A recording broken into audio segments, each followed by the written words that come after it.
Can you hear the thunder? Like boots slapping ground as the soldiers form a rain parade, you called to attention. As a river of khaki marches down Queen Street to the harbour, sea, capital, east. Victoria beckoning closer. Her monarch fingers point outward like a stretched compass, north, west, war, apocalypse. Men clumped like moths gathered everywhere the world hurts. It hurts. The day you see the ships nestled into the harbour. Hurts in a strange excitement. Throngs of strangers joined in harmony to farewell the men behind the uniform.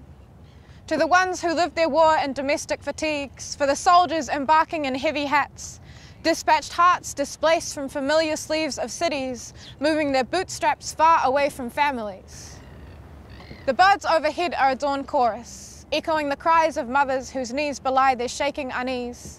The cold air that forms when their breath passes smokes muttered prayers to the sky, tailing wishes for their son's safe returns, for health instead of disease, for ash to grow flowers, hands knitting worries into clothes for the winter.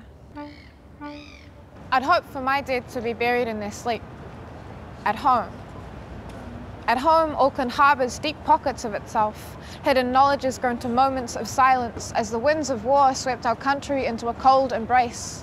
Isn't it a romantic image? How the poppies grow red flags like petals to honour spilled corpses. When I talk of a lover left behind, do I honour your footsteps? As if I'm not just talking about blood boiled like a kettle, as we talk of war in past images, as if it doesn't affect us now. Couldn't. Bow our heads with historical nostalgia, as if it's not just amnesia to the trauma, cauterizing open wounds with stitched up stories. The harm in a poem is its glory. The harm in a poem is its glory. And isn't it glorious? A foot's resilience.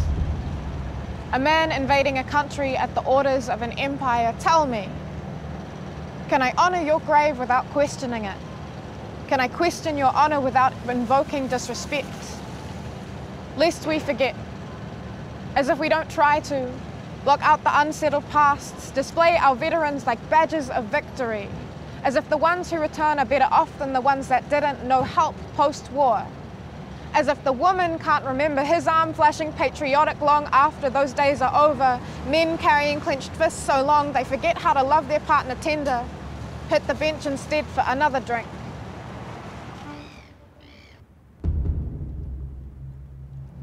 We always talk of the right death, but left behind in a peace-kept corner of this century, I can't imagine preparing for an equality of suffering. It wasn't just our country that returned damaged men like faulty packages, lost sons to the lapping seas. And when silence is sewn down the hems of every past soldier's trousers, how do you honour the thunder? How dare you even try?